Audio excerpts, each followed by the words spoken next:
every single day. I'm gonna make something great. That's my way.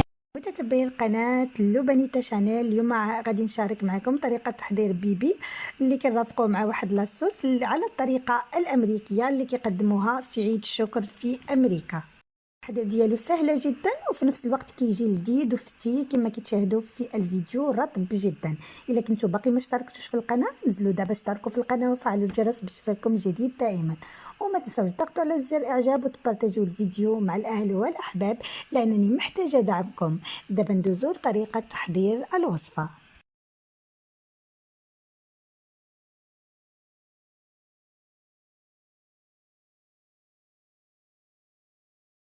بركة الله غادي ندوزو للمقادير. بالنسبه للمقادير غادي نحتاجو بيبي، انا خديت بيبي حجم صغير كما كتشاهدوا معايا. غسلته بالملح والخل جيدا وحيت ليه داك اي حاجه تكون فيه، نقيته مزيان ومن بعد خديت داك الحامض وحكيته عليه جيدا، دخلته بين الجلده وفي جميع الاماكن ديالو وخليته ليله كامله حتى الصباح. عاد غسلته مزيان من داك الحامض، عاد غادي ندوز باش نطيبه. بالنسبه لديك القطعه الحمراء اللي كتشوفوا هذيك كنديروها على قبل، الا توفرت عندكم ديروها، لو ما توفرتش ماشي مشكل. المهم كنديروها ملي كيطيب بيبي كطلع، هذيك كتكون دليل على ان بيبي ديالنا طاب، ماشي ضروريه، هي غير اختياريه. وهذا هو بيبي ديالنا اللي غادي نوجدوه اليوم. بالنسبه لباقي المقادير غادي نحتاجو الزعتر، واحد الملعقه كبيره ديال الزعتر يابس. غادي نحتاجو واحد اللب تاع حامضه واحده مصيره، وغادي نحتاجو ايضا قشر تاع ديك الحامضه واحده قطعناه بهذا الشكل هذا اللي كتشاهدوه معايا. غادي نحتاجو ايضا واحد 2 ملاعق تاع القزبر والبقدونس، القزبر المعدنوس 2 معالق كبار. وغادي نحتاجو ايضا ملعقه كبيره ديال الفلفل الاحمر اي التحميره. غادي نحتاجو ملعقه كبيره تاع الثوم بودره، والا ما توفرش عندكم غادي تستعملوا الثوم العادي، انا غادي نستعملهم بجوج، انا باقي غادي نقول لكم كيفاش. وغادي نحتاجو ملعقه كبيره ديال الفلفل الاسود اي الابزار، وغادي نحتاجو ملعقه كبيره تاع الثوم العادي. كما قلت لكم الا ما توفرش عندكم الثوم بودره غادي تستعملوا نتوما 2 معالق كبار تاع الثوم العادي، غادي تقطعوا بهذا الشكل ولا يكونوا 2 معالق كبار. انا استعملت ملعقه من البودره وملعقه من الثوم العادي. وغادي نحتاجو ايضا ملعقه كبيره ديال السكينجبير اي الزنجبيل. وغادي نحتاجو واحد الملعقه صغيره عامره تاع الملح، كتبقى على حسب الحجم تاع بيبي وعلى حسب الذوق والرغبه ديالكم. بالنسبه للملح على حسب الذوق والرغبه ديالكم. غادي نحتاجو واحد العروش تاع اليازير، روزميري اي اليازير، تقريبا واحد نصف كاس اولا كاس صغير تاع الروزميري. نحتاجو ايضا واحد البصله كبيره مقطعه على شكل دائري بهذا الشكل هذا. وغادي نحتاجو 2 جزرات يعني 2 قطع ديال الخيزو، غادي نقطعوهم بهذا الشكل اللي كتشاهدوه معايا في الفيديو. غادي نحتاجو واحد الربطه ديال القزبر، وغادي نحتاجو واحد الربطه كبيره ديال الكرافس اللي حتى هي قطعناها بهذا الشكل اللي كتشاهدوه معايا في الفيديو. ايضا كاس ديال زيت الزيتون. وغادي نحتاجو هذا الاناء اللي غنخلطوا فيه ديال التوابل ديالنا. الا على بركه الله غادي ناخذوا الاناء وغادي نوضعوا فيه كاس تاع زيت الزيتون. بالنسبه لكميه زيت الزيتون كتبقى على حسب الحجم تاع البيبي ديالكم وعلى حسب التوابل ديالكم. ضفنا الملح وضفنا الثوم بودره، وغادي نضيفوا الزنجبيل اي سكينجبير، غادي نضيفوا التحميره اي الفلفل الاحمر، وغادي نضيفوا الابزار اي الفلفل الاسود، وغادي نضيفوا الثوم العادي. غادي نضيفوا ديك 2 ملاعق تاع القزبر والبقدونس اي القزبر المعدنوس، وغادي ندمجوا المكونات مع بعضها. كما قلت لكم بالنسبه للثوم الا توفر عندكم بودره استعملوه، ما توفرش غتستعملوا 2 ملاعق تاع الثوم العادي. وغادي نضيفوا داك اللب تاع الحامض ديالنا، وغادي نضيفوا الزعتر ايضا، وغادي ندمجوا المكونات جيدا.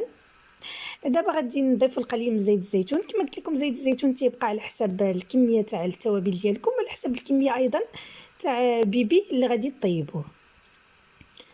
ودابا من بعد ما غادي ندمجوا المكونات جيدا غادي ناخذوا داك بيبي ديالنا وغادي ندخلوا فيه داك العطريه ديالنا جيدا ما بين الجلده وفي جميع الاماكن ديال البيبي ديالنا كما غادي تشاهدوا معايا في ندخلوا ديك التوابل ديالنا جيدا في بيبي ديالنا ما بين الجلده واللحم وفي جميع الاماكن. كنتاكدوا ان بيبي ديالنا شرب القوام ديالو بهذه الطريقه.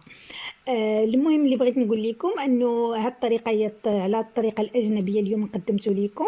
من الجيد اننا نتعلموا طريقه الطبخ تاع دول اخرى، نشوفوا الطريقه ديالهم كيفاش كيطيبوا ونتعلموها ديما باش نقدموا الجديد، الاشياء المختلفه وجديده. بالطبع الطبخ المغربي ديالنا زوين ولذيذ، ولكن هناك اطباق من دول اخرى حتى هي لذيذه وجميله ومزيان اننا نتبعوها. صافي كناخذ داك الروزماري وكندخلو في الداخل ديال بيبي، وكناخذ شويه ديال القشر تاع الحامض مصير وكنوضعو. غادي ناخذ واحد 5 قطع من داك الجزر اللي قطعنا. غادي ناخذ القليل من البصل، شي 2 قطع شي 2 دوائر تاع البصل اولا 3. وغادي نوضع داك القزبر ديالنا صافي. وغادي نجمع داك الرجلين تاع البيبي ديالنا بالخيط. هادو هما القوام كامل دخلنا كما شفتوا. غادي تتابعوا معايا الفيديو الى النهايه باش غادي تشوفوا الطريقه كيفاش غادي نحضروها. صافي دابا بيبي ديالنا من بعد ما دوزنا ليه داك القوام ديالو كامل، غادي ندير فيه واحد الفصوص تاع الثوم. بالنسبه لهاد الفصوص تاع الثوم غادي ناخذها بهذا الشكل هذا، هي 6 فصوص تاع الثوم. غادي ناخذ الموس وغادي نقطع بهذا الشكل وكندخل الثوم. بعد هاد الطريقه هذه كتعطي واحد المذاق هائل حتى هو لهاد البيبي ديالنا. بنفس الطريقه غادي نقطع في الجانب وغادي نزيد حتى غادي نكمل الجوانب كامله، يعني بنفس الطريقه غادي ندير الجهه الاخرى ايضا كما شفتوا معايا. عندي 6 فصوص تاع الثوم. ودابا غادي ناخذ هذا المول هذا اللي غادي ندخلو للفرن. كيتباع هكا بالشبيكه ديالو. الا ما توفرش عندكم غادي ديروا ديك اللاطه تاع الفرن وديروا فوقها الشبيكه. الا ما توفرش عندكم، الا توفر عندكم الافضل ما غاديش تحتاجوا ما غاديش تحتاجوا. دابا غادي ناخذوا داك الكرافس ديالنا وغادي نستفوه بهذا الشكل هذا، وغادي نوضعوا داك القزبر ديالنا ايضا اللي بقات تاع الخضر ديال البصل والجزر. ناخذوا داك بيبي ديالنا ونوضعوه في الوسط بهذا الشكل كما كتشاهدوا معايا. هذا هو الشكل ديالو. باقي غادي ندهنوه بالطبع بالزبده قبل ما ندخلوه نحمروه. غادي ندهنوه بالزبده. غادي ناخذ داك المرق داك لاصوص تاع التوابل اللي بقى ليا اللي دوزتو غادي نديروه من الفوق. كنخويه من فوق ديال داك بيبي. ديك الكميه تاع التوابل اللي بقات ليا كنخويها من الفوق ديالو بهذا الشكل اللي كتشاهدوا معايا في الفيديو. ناخذ واحد الكميه تاع الماء وغادي نبدا نخويها بهذا الشكل في ديك اللاطه ديالنا في هذا المول ديالنا. المهم الماء ما خصوش يوصل للبيبي، يعني خصو يبقى لتحت ما يوصلش للبيبي ديالنا. الا كان عندنا غير اللاطه ودرنا فيها ديك الشبيكه غادي نديروا غير القليل من الماء ومره نحلوا على داك الفرن ديالنا ونشوفوا الماء. الا كحلينا الماء تنضيفوا القليل من الماء. كنبقاو خدامين بهذا الشكل حتى كيطيب لينا، حتى غادي يطيب لينا بيبي ديالنا. غادي ياخذ لينا في الطهي تقريبا 2 ساعات. غطيته بورق الزبده وعاود غطيته بورق الالومنيوم بابي الومنيوم. ودابا غادي ندخلو للفرن. بالنسبه للفرن ما خصوش يكون ساخن جدا وما خصوش يكون بارد وماشي متوسط. فوق الحراره تكون فوق الوسط وفي نفس الوقت ما تكونش سخونه بزاف. وغادي نخلوه يطيب على مهلو لمده 2 ساعات. انا من بعد 2 ساعات غادي يكون طاب ليا بيبي وغادي نوري لكم. كيبقى كل امراه كل سيده في المنزل ديالها كتعرف تتعامل مع الفرن ديالها. بالنسبه للمقادير ديال لاصوص اللي غادي نرافقوها مع بيبي ديالنا، غادي نحتاجو ملعقه ديال الزعتر. درنا واحد الكميه تاع الماء درنا فيها ملعقه تاع الزعتر، 5 فصوص تاع الثوم، القليل من الملح، القليل من الابزار. وضعنا فيها ايضا داك اليازير عريشه تاع اليازير. وضفنا دابا الكرافس اللي قطعناه وجزره واحده بهذا الشكل. وايضا نسيت ما قلت لكمش ضفت واحد ضامه ديال البنه تاع كنور، ضفت النصف ديالها. واحد داك الماء ديالنا حتى كيغلى. بالنسبه للماء كيبقى على حسب كميه لاصوص اللي بغيتو.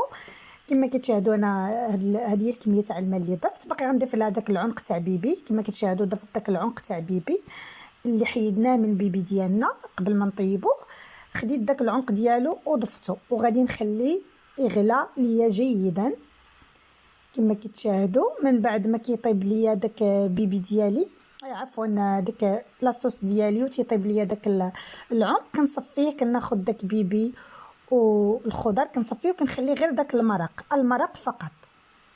هذاك المرق كنضيف عليه واحد الملعقه كبيره تاع مايزينا اللي خلطتها بالقليل من الماء بارد وخلطتها جيدا، عاد ضفتها باش غادي نعقد بها داك لاصوص. وهذه هي النتيجه دابا تاع البيبي ديالنا من بعد ما خرجناه من الفرن كما كتشاهدوا معايا. هذا هو الشكل ديالو، تحمر جيدا كما كتشاهدوا. ديك اللعيبه اللي قلت لكم من بعد ما كيطيب كطلع، هانتوما كتشاهدوا طلعات تماما، دليل على ان البيبي ديالنا طيب جيدا من الداخل ومن برا وفتي في نفس الوقت. الطريقه باش طيبناه كتخليه يجي فتي جيدا ورطب جيدا، والمذاق ولا اروع المذاق. الا جربتوه غادي تشكروني بزاف. وهنا هذه ديك لاصوص ديالنا اللي وجدنا من بعد ما عقدت، هذا هو الشكل ديالها. كنرافقوها مع هذا الطبق ديالنا كما قلت لكم، هذا طبق امريكي كيقدموه في عيد الشكر في امريكا. هذا هو الشكل ديالو كما كتشاهدوا. كما هانتوما انا قطعت لكم القليل باش تشوفوا كيفاش داك البيبي ديالنا فتي جيدا، رطب لواحد الدرجه ما يمكنش تخيلوها.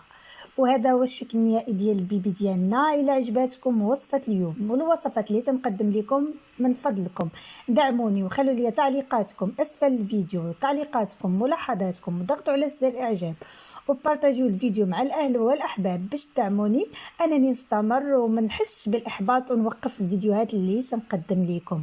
ولا كنتوا اول مره تشرفوني بزياره ما تنساوش تشتركوا في القناه وتفعلوا الجرس باش يوصلكم جديد دائما. دعموني من فضلكم لان المشاهدات في قناتي قليله بزاف رغم المجهود الكبير اللي كنحاول نقدمه لكم. شكرا لكم على المتابعه، والى اللقاء في فيديوهات ووصفات مقبله باذن الله.